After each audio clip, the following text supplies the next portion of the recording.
Сәлем достар, бүгін сіздермен осындай әрі жұмсақ, нәзік болып шығатын пирогтың жасалу әдісімен бөлісемін.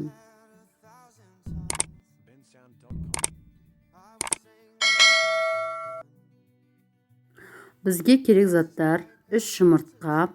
Жұмыртқамызды кішкене араластырып, үстінен 12 қасық қант саламыз.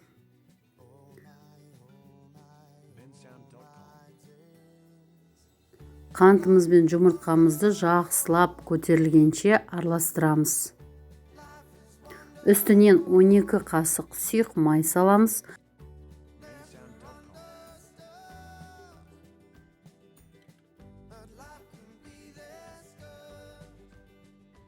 Он екі ас қасық сүт құямыз.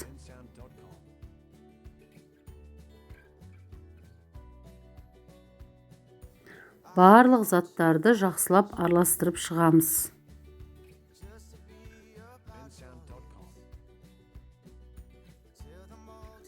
Үстінен 12 ас қасық ұн саламыз. Ұнымды алдын ала елгезерден өткізіп алдым. 1 шай қасық қопсытқыш және 10 граммдық ванилин қосамыз. Барлық заттарды жақсылап араластырып аламыз. Менде диаметрі 28 сантиметрлік форма. Салмамызды құйып 180 градусқа 25-30 минутқа пісіріп аламыз.